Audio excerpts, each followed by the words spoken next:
och man såg inte scenerna jag hade byggt, interiören särskilt väl. Och sen då rev jag den men behöll scenerna i en liten låda. Och sen så efter Lego Masters så fick vi frågan att jag skulle bygga något till en av deras montrar på Mos i Lego Store.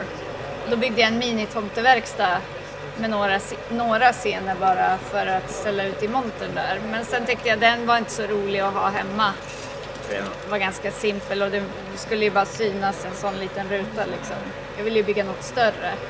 Och då fick jag frågan från bokhandeln hemma i Lindesberg att bygga till deras skyltfönster till julskyltningen.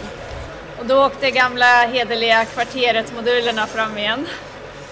För det är så praktiskt med det formatet om man vill visa upp interiörer främst och inte fokusera på exteriörer och fasader.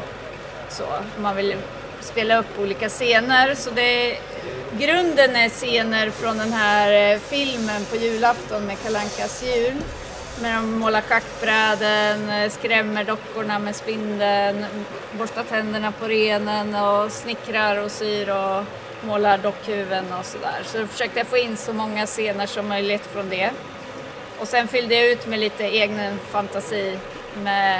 Tänkte att nissarna behöver någonstans att sova och någonstans i någon matsal och ett lager för alla paket och sådär.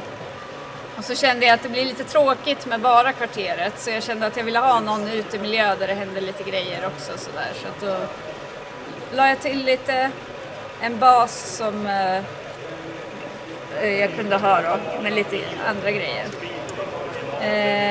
Och sen vill jag ha in lite rörelse. Jag har inte jobbat så mycket med det, men tänkte att det kunde vara kul om det rörde lite på sig också, förutom ljusen som jag har med LED-strips och såna här transformator. Jag köper LED-strips på rulle och kapar till den längd jag behöver till mina byggen och så löder jag själv kablarna. Men nu har jag börjat testa och experimentera med lite andra ljus. Jag köpte, de hade utförsäljning på Ebrix, sådana här Brixmax som man kan köpa såna set till olika sätt. Köpte jag några sådana till reapriser. Så då har jag testat och lagt in lite i olika byggen. Men de är väldigt pilliga, små. Men det är ju fint när man kan bygga in i så här små dioder och så liksom bara i en plupp liksom så här. Men då satte jag in lite ljus i, syns inte så mycket nu men det kanske kommer synas på dark hour. Men jag satte in lite ljus här kring i borgen som jag byggde till den här senaste kvartalstävlingen. Min första medeltida borg, byggd på en helg, jag var lite stressad.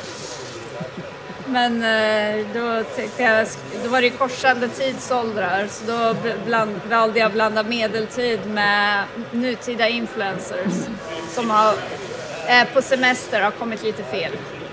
Så, de är nog lite vilse kan man säga, var de har hamnat. Så. Jag tog med sagan om den lilla gumman, en liten gammal folksaga som Elsa Beskow har målat så fint. Jag gjorde den till den här Eiffel vs. Eiffel-tävlingen, så visade jag den för några hemma. Så de hade ingen aning om vad det var. Så fick jag lite panik, så då tänkte jag så här, ingen kommer känna igen och veta vad det är om de inte känner igen sagan. Så då, sista dagen innan deadline, så byggde jag Mästerkatten också på 4 timmar. Så det blev lite så här, ja. Ibland kanske man ska ha lite mer tid på sig när man bygger saker. I Svebrick Närke brukar vi träffas varje månad i stort sett. Det kanske blir 10 gånger per år, men vi försöker träffas varje månad.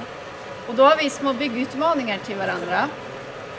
Så träffas vi och så röstar vi på varandras bygge eller så här, liksom så. Och en byggutmaning vi hade till en träff här före jul, det var att korsa teman. Att blanda olika teman. Och jag hade lite julstämning, hade precis avslutat det där bygget med tomte.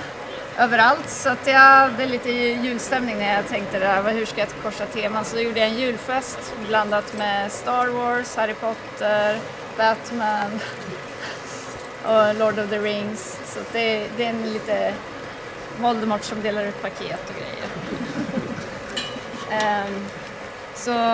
Och sen tog jag med Handmaid's Tale, en bok som jag har läst många gånger, Tjänarinnans berättelse, och serien tycker jag är ganska episk. Så jag tyckte jag ville bygga någon scen från det. Den har ju varit med några gånger förut. Men jag tyckte det var roligast hur jag fick till. Jag ville ha de här typiska hätterna.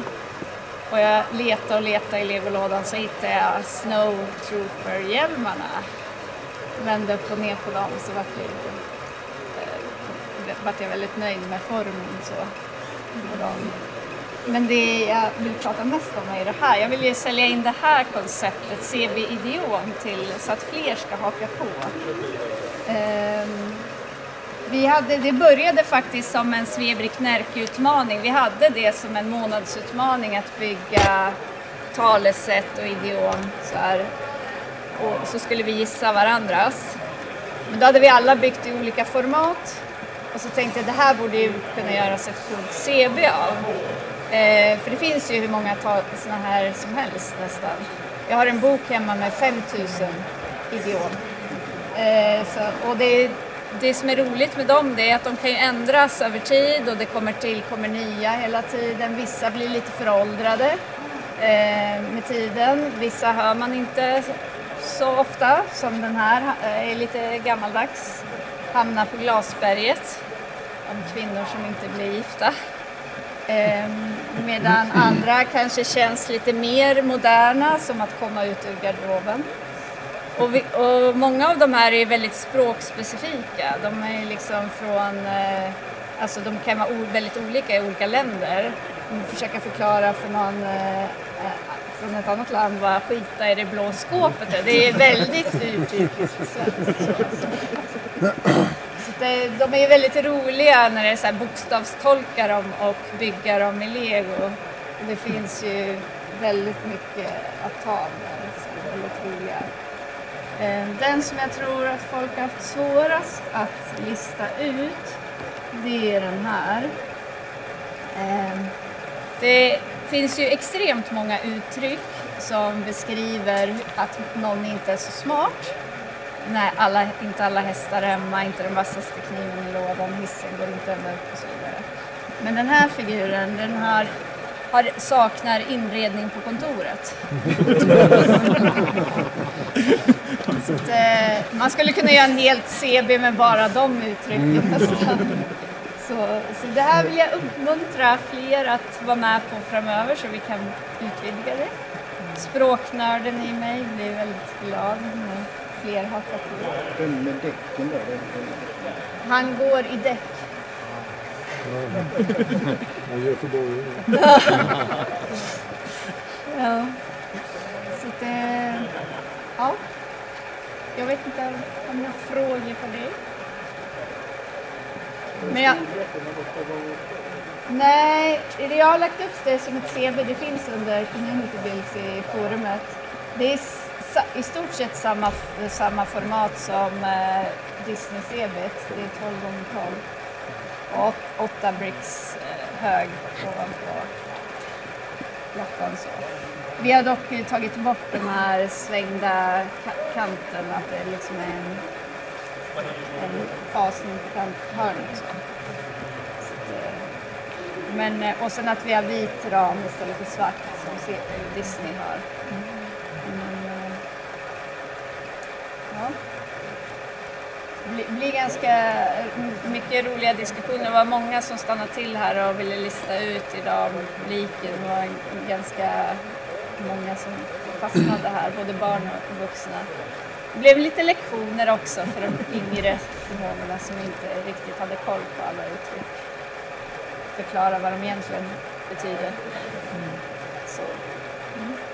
Men det är kul. Efter att ha byggt på Hogwarts i 4 år så kände jag att Jag vill skala ner lite och bygga lite mindre skala. Men sen råkar jag ju bygga 18 stycken. Kan bli några fler framöver. Men det är skönt format att bygga en liten scen. Ett uttryck. Behövs inte så mycket lego för att få till en. Liksom. Det var det jag hade tagit med mig.